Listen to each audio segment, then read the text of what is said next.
বলুন দেখি, মানুষ ভয় পায় কিসে? ভূতে? না না, ভূতে ভয় পাওয়ার দিন আর নেই। আসলে মানুষ ভয় পায় অজানাকে। এই ধরুন না, মাঝরাতে বিছানায় শুয়ে শুনলেন আপনার মা বাইরে থেকে দরজায় ধাক্কা দিচ্ছে, অথচ উনি আপনার সাথে বিছানায় শুয়ে আছেন। অথবা ভর দুপুরে নিঝুম পুকুর ধারে একলা বসে হঠাৎ দেখলেন একটা হাত জলের উপর থেকে উঠে এলো। কেমন লাগবে বলুন তো? এরকমই গা ছমছমে অনুভূতি নিয়ে আজ শুনবেন ফিয়ার ফেদারের আরো একটি মৌলিক গল্প, ভয় পাবেন না। রচনা অনিরুদ্ধ ঘোষ, ভয়েস অ্যাক্টিং অভয়বাবু ও কথকের চরিত্রে অনিরুদ্ধ ঘোষ, অচেনা ব্যক্তি ও অভয়বাবুর ছেলের চরিত্রে সৌবর্ণ গাঙ্গুলি, শতরূপার চরিত্রে দেবদিশা।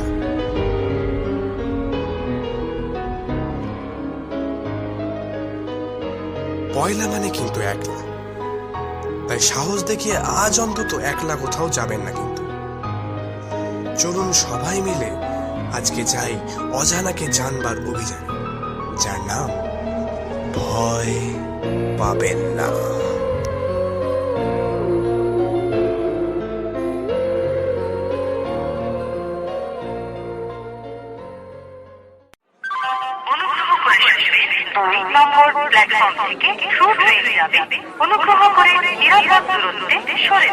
কি হলো দাদা, তাড়াতাড়ি করুন।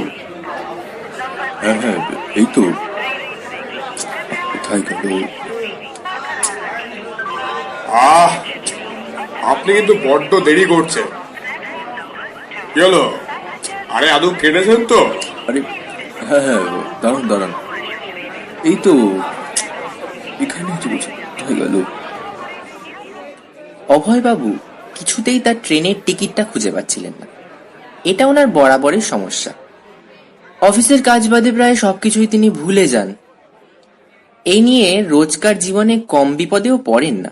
এই যেমন এখন স্টেশনের লোকজন যেতে যেতে তার এই অপদস্থ হওয়াটা বেশ উপভোগ করছে।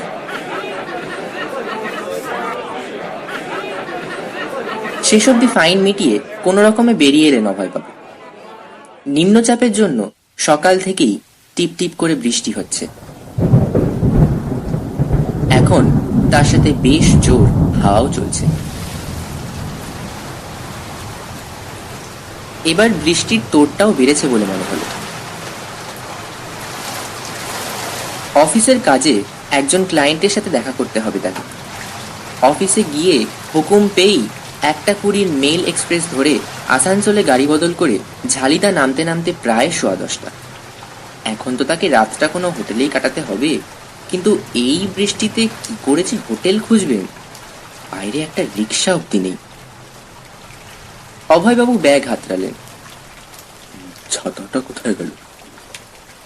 হ্যাঁ, সেটাও দক্ষতার সাথে অফিসেই ফেলে এসেছে। আর 4-5টা হলেই এ ব্যাপারে তিনি হাফ সেঞ্চুরি করবেন। ব্যাগটা মাথায় দিয়ে বেরিয়ে পড়লেন অভয়বাবু। কিছুটা এগিয়েই মনে পড়ল ব্যাগে যে কাগজপত্রগুলো আছে সেগুলো ভিজলে তার রেজিগনেশন একেবারে বাধা। সামনের একটা বন্ধ দোকানের ছাউনির নিচে গিয়ে দাঁড়ালেন তিনি। সারাদিন বৃষ্টির কারণে সব দোকানপাট বন্ধ। একটা লোকজন নেই যে জিজ্ঞেস করবেন হোটেলগুলো কোন দিকে। বৃষ্টি মুষলধারে নামল। থেকে থেকেই বিদ্যুৎ ঝলসে উঠছে। ওটা ছাড়া চারিদিক একেবারে অথই অন্ধকার। এ তো আচ্ছা মুশকিল হবে। অভয়বাবু মনে মনে বললেন। দাঁড়িয়ে দাঁড়িয়ে মুখ হাত পা রুমাল দিয়ে মুছছিলেন একজন লোককে দেখে। তিনিও ছাতাহীন অবস্থায় ছুটে এসে ওই ছাউনির নিচেই দাঁড়ালেন। দেখে মনে হয় এখানকার স্থানীয়ই হবে। অন্ধকারে স্পষ্ট বোঝা যাচ্ছে না, তবে মনে হয় হালকা রঙের শার্ট ট্রাউজারের সাথে ইন করে পড়েছেন। বেশ ভদ্রসভ্য লোক। ওকে একটা জিজ্ঞেস করলে হয় না? কতক্ষণ আর দাঁড়িয়ে থাকবেন এভাবে? অভয়বাবু নিজেই জিজ্ঞেস করলেন। দাদা, এখানে আশেপাশে কোনো হোটেল আছে কিনা একটু বলতে পারবেন?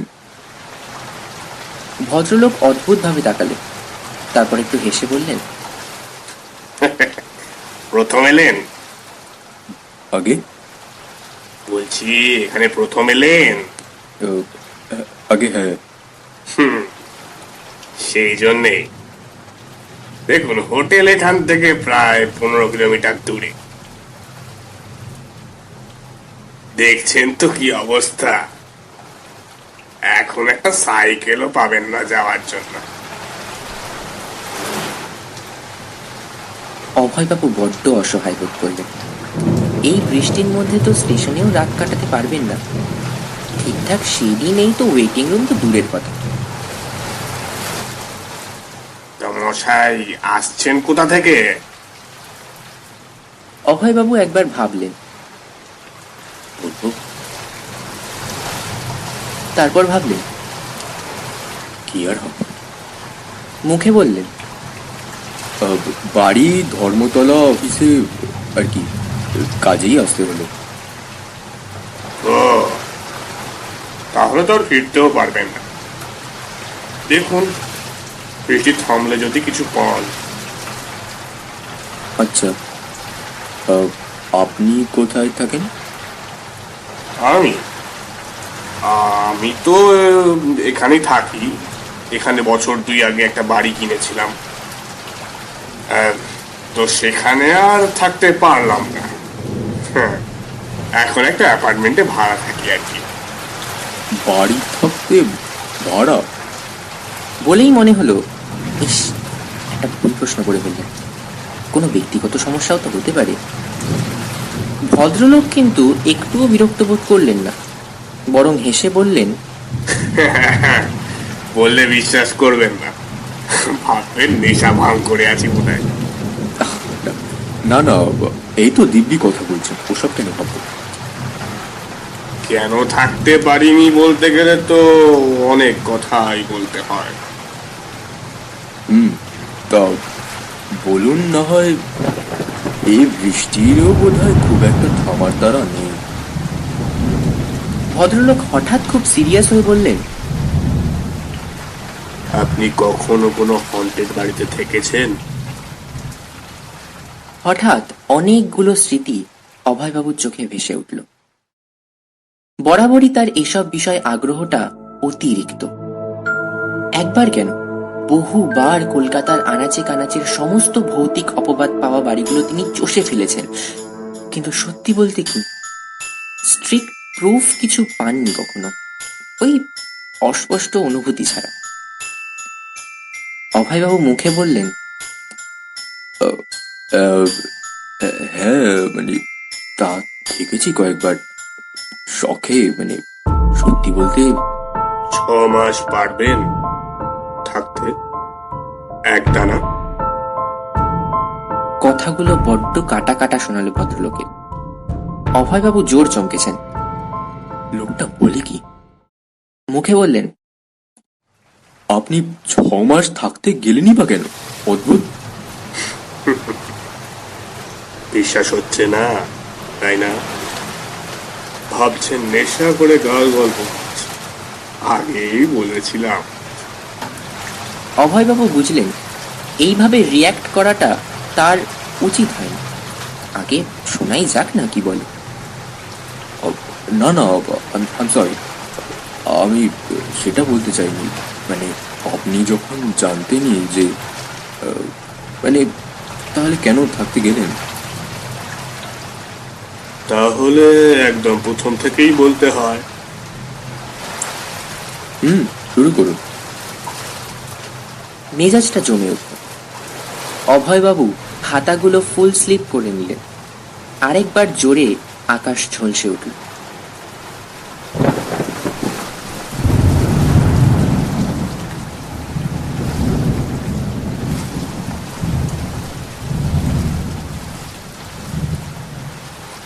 যখনকার কথা বলছি তা প্রায় 5 বছর আগেকার কথা। আমি তখন পালানজাতে সবে সবে একটা আইটি কোম্পানিতে চাকরি পেয়েছি। ঝাড়গ্রাম থেকে ফ্যামিলি নিয়ে তখন আসা একেবারেই অসম্ভব ছিল। সত্যি বলতে ফ্যামিলি মানে আমার শুধু স্ত্রী। ছোটবেলা থেকেই মামা বাড়িতে মানুষ, মা বাবা অনেকদিন আগেই গত হয়েছেন। তো স্ত্রীকে আনার জন্য একটা ফ্ল্যাট খুঁজছিলাম। ভাড়া বাড়িতে নতুন সংসার পাতার ইচ্ছে ছিল না একেবারে। লাকিলি ছালিদায় একটা গোটা বাড়ি বিক্রি হচ্ছিল। আপনি ভাবছেন কোন পুতুরে বাড়ি কম টাকায় বিক্রি হচ্ছিল? আজ্ঞে না, একেবারে নতুন ঝকঝকে বাড়ি, 4 কাঠা জমিতে মাত্র 5 লাখ। ভাবতে পারেন কেউ ছাড়ে? কিনে নিলাম, কিন্তু স্ত্রীকে সারপ্রাইজ দেব বলে জানালাম না। ঘোষণার সময়টা নিচ্ছিলাম আর কি। তো একদিন অফিস থেকে ফিরেছি, আসবাবগুলো সবে এসেছে সকালবেলায়। পুরো বাড়ি এদিক ওদিক অগোছালো হয়ে আছে। এইসব ভাবতে ভাবতে গেটের তালা খুলতে যাব, ওমা দেখি গেট কি, সদর দরজা সব খোলা, এমনকি ঘরে আলো জ্বলছে। 7-5 ভাবতে ভাবতে সাবধানে ভেতরে ঢুকলাম। সমস্ত বাড়ি সুন্দর করে সাজানো গোছানো। ভাবতে অসুবিধা হচ্ছিল যে চোর এসে ঘর গুছিয়ে আলো জ্বালিয়ে চুরি করছে। হঠাৎ আমার স্ত্রী নেমে এলো ওপর থেকে। কি গো, এই আসার সময় হলো তোমার? কখন থেকে রান্না বান্না করে অপেক্ষা করছি, সব ঠান্ডা হয়ে গেল যে। আমার তো কথা সরছে না। তুমি এখানে মানে কি করে এলে, মানে জানলে কিভাবে? শতরূপা একগাল হেসে বলল, তবে কেমন সারপ্রাইজটা দিলাম বলো? খুব চালাক না? আমাকে বোকা বানাবে? সত্যি সেদিন খুব চমকেছিল, এতটাই যে সে চমক 6 মাসেও ভাঙেনি। অভয়বাবু বললেন, তারপর থেকে কি মানে আপনার আর আপনার স্ত্রীর উপর ভৌতিক অত্যাচার শুরু হলো নাকি? ভদ্রলোক হালকা হাসলেন মনে হলো, যদিও গাঢ় অন্ধকারে তা দেখা গেল না। এত তাড়া কিসে, আগে শুনুন পুরোটা। হ্যাঁ, তো কটা দিন বেশ ভালোই কাটলো। আমি আর রূপা একসাথে বেশ ছিলাম, কিন্তু যতদিন যেতে লাগলো আমার শরীর ভেঙে পড়ছিল। কি জানি কি এক অজানা অসুখ বেড়ে চলেছিল। আমি বাইরে বেরোনো বন্ধই করে দিলাম। ডাক্তারের কাছে অবধি যেতাম না, আর বাইরের কারো আসা পছন্দও করতাম না। সবাই বলতো আমি নাকি পাগল হয়ে যাচ্ছি। আমার কিচ্ছু যায় আসতো না, বিশ্বাস করুন। রূপারও না। আমি আর ও একেবারে আলাদা হয়ে গিয়েছিলাম। পুরো জগৎ থেকে এতটাই আলাদা হয়ে গিয়েছিলাম যে আমার মামা বাড়ি শ্বশুর বাড়ির সাথে কারোর সাথে যোগাযোগ রাখতাম না। এইভাবে 6 মাস পর একদিন আমার অফিস কলিগরা এলো আমার খোঁজ নিতে। তখন আমি আচ্ছন্ন হয়ে বৈঠকখানার মেঝেতে পড়ে আছি, কোনো জ্ঞান নেই। ওরা আমায় হাসপাতালে নিয়ে যায়। প্রায় 5 দিন টানা সেন্সলেস ছিলাম। যখন চোখ খুললাম কিচ্ছু মনে ছিল না। পরে ওরা বলেছিল যে যখন ওরা আমার বাড়িতে গিয়েছিল তখন রূপা বাড়িতে ছিল না। সব মনে পড়ার পর একটু অবাক হয়েই ছিলাম যে এভাবে আমরা কি করে ছিলাম। ডাক্তারও বলেছিলেন আমার সামান্য মস্তিষ্ক বিকার ঘটেছিল, বিশেষত যে পরিমাণে ফুড পয়জনিং হয়েছিল তাতে আর কিছুদিন ওইভাবে থাকলে পরলোকের পথ সুগম হতো। এই আর কি। কিন্তু আপনার স্ত্রীর তাহলে কি হলো? অভয়বাবুর স্বর কিঞ্চিত অধৈর্য শোনাল। আপনার মতে এসব বাড়ির বাস্তু দোষ টোষ? ভদ্রলোক খানিক হাসলেন। আগে না দাদা, ওসব হলে তো 4টে পুজো করে প্রপার্টিটা বাঁচানোর চেষ্টা করতাম। আমার কলিগরাই খোঁজ এনে দিল রূপার, ওর বাপের বাড়িতে ছিল। আমি আর কোনো যুক্তি ভাবতে পারছিলাম না, শুধু ভাবছিলাম একটা বড় ভাড়া থেকে আমি আর রূপা দুজনেই বেঁচে ফিরেছি। হাসপাতাল থেকে বেরিয়েই প্রথমে গেলাম শ্বশুর বাড়ি, কিন্তু ঢুকেই শতরূপার যে রূপ দেখলাম, ও তো আমার হাতে ডিভোর্স পেপার ধরিয়ে দিল। কি বলছেন কি? আমিও তো বাক্যহারা হয়ে গেলাম। তারপর ও যা বলল সেটা শুনে আমার রক্ত বরফ হয়ে যায়নি, ভাগ্য ভালো। ও বলল গত 6 মাস নাকি আমার সাথে ওর কোনো যোগাযোগই ছিল না। হোয়াট? আগে হ্যাঁ, বরং ও যখন ফোন করেছে আমি নাকি যাচ্ছে তাই ভাবে অপমান করেছি। ওর দাদা এসেছিল ওকে নিয়ে, ওদের নাকি আমি বাড়িতেই ঢুকতে দিই। বিশ্বাস করুন, আমি জানি না এসব আমি কখন করেছি, কেন করেছি। আর তাছাড়াও ও তো আমার সাথেই ছিল, অথচ পুরো বাড়ির লোক তো মিথ্যে বলছে না। দাঁড়ান দাঁড়ান, তার মানে আপনার সাথে যে ছিল সে রূপা ছিল। তাহলে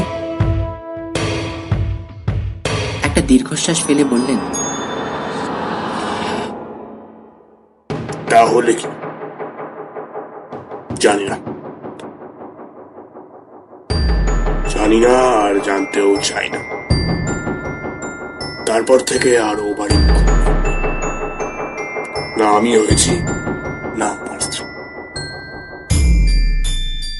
তবে শুনেছি এখনো ও বাড়ির আশপাশ থেকে রাত বিরেতে যাতায়াত করলে নিজের লোকেদের কণ্ঠস্বর, অবয়ব দেখতে পাওয়া যায়।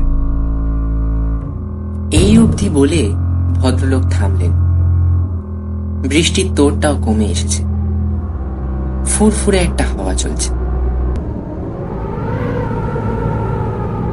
আমি আসি, বুঝলেন, অনেকটা দেরি হয়ে গেল। ভালো লাগলো আপনার সাথে আলাপ করে। হ্যাঁ, কিন্তু আপনি থাকেন কোথায়? এই সামনেই করুণাময়ী অ্যাপার্টমেন্ট, ওখানে।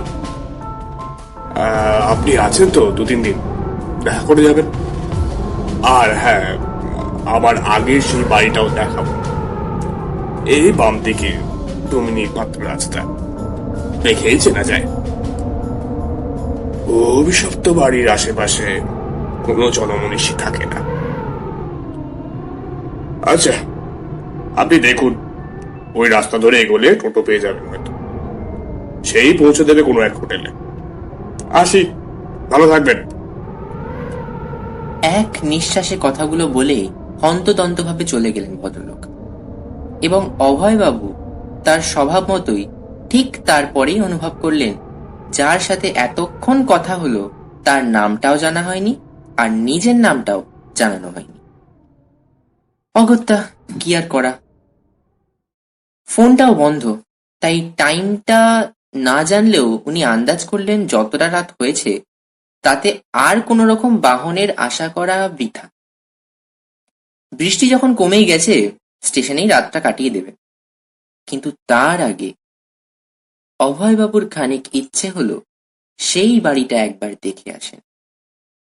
আবহাওয়ার মেজাজ আর সুযোগ দুটোই তার পা দুটোকে মন্ত্রমুগ্ধের মতন বাম দিকের গলিতে টেনে নিয়ে চলল।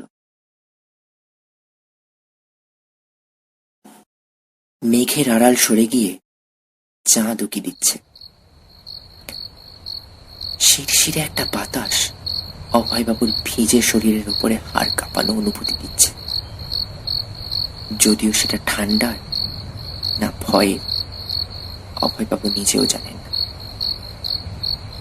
বেশ কিছুটা এগোনোর পর একটা ভাঙা চোরা বাড়ির ভগ্নাবশেষ চোখে পড়ল তার।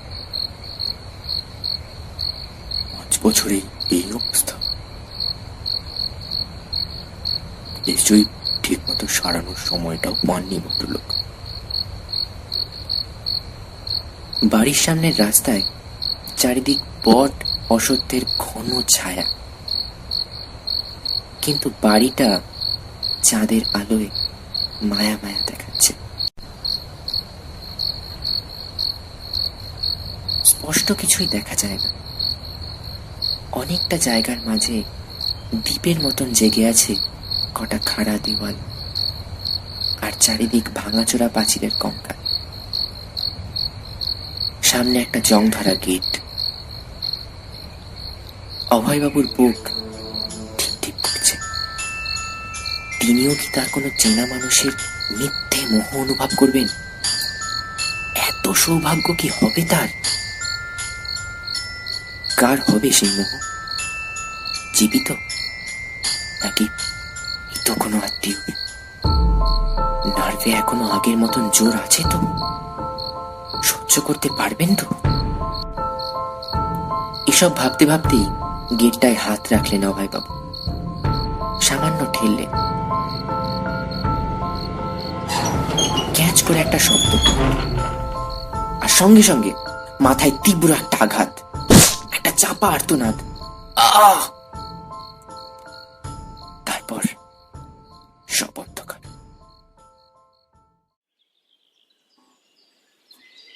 বাবা, ও বাবা, ঠিক আছো এখন? চোখ খুলে অভয়বাবু প্রথম নিজের ছেলের মুখটা দেখতে পেলেন। চট করে আগের ঘটনাগুলো মনে পড়তেই তার নিজের ছেলেকে দেখাটা ভ্রম মনে হলো।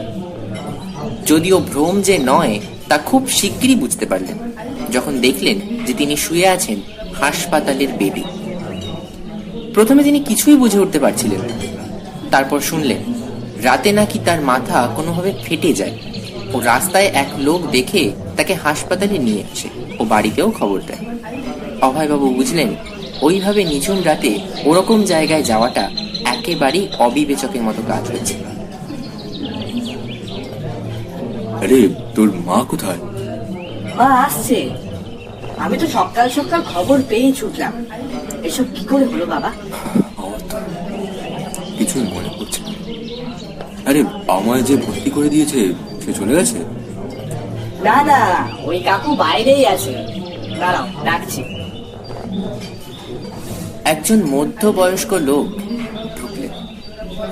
পরনে পাঞ্জাবি, পাজামা, সাদাসিধে বেশভূষা। একগাল হেসে বললেন, কি দাদা, যাক তাহলে একটা বড় ফাড়া কেটে গেল, কি বলেন? ঝট করে কণ্ঠস্বরটা চিনতে পারলেন অভয়বাবু। এ তো কালকে সে লোকটা। মনে মনে ভাবলেন, কিন্তু মুখে কিছু বলতে পারলেন, কারণ গতকাল কেউই কারোর মুখ ভালো করে দেখেনি। আর এখন অসুস্থ অবস্থায় কোনো ভুলও হতে পারে গলা চিনতে।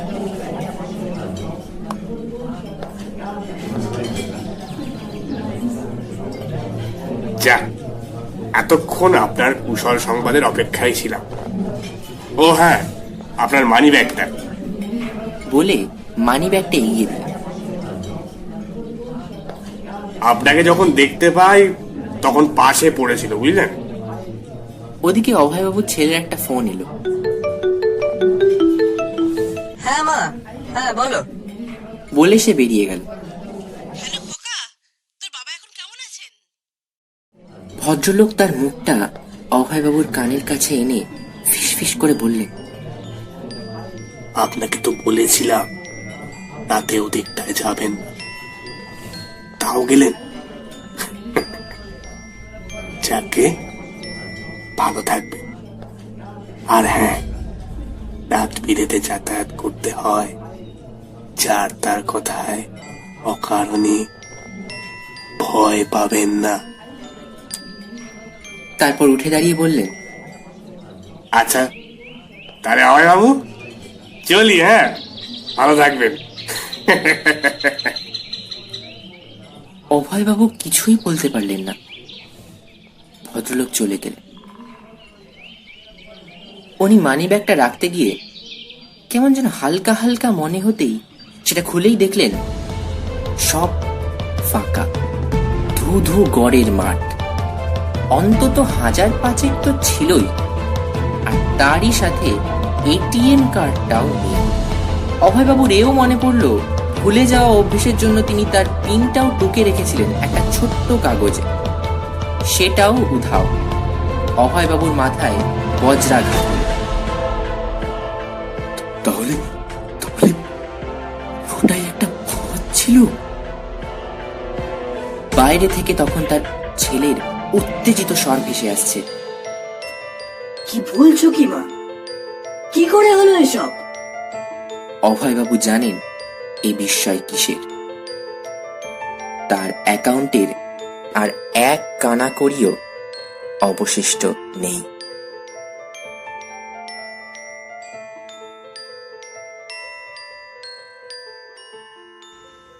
কথায় আছে, the unknown is more scary than the known dangerous fact.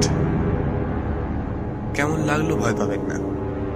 জানাতে মেল করতে পারেন আমাদের অফিসিয়াল ইমেল আইডি fearfeather3300@gmail.com এ, অথবা মেসেজ করতে পারেন আমাদের অফিসিয়াল ফেসবুক পেজ facebook.com/fearfeather3300 এই ঠিকানায়। সবাই ভালো থাকবেন। শুভরাত্রি।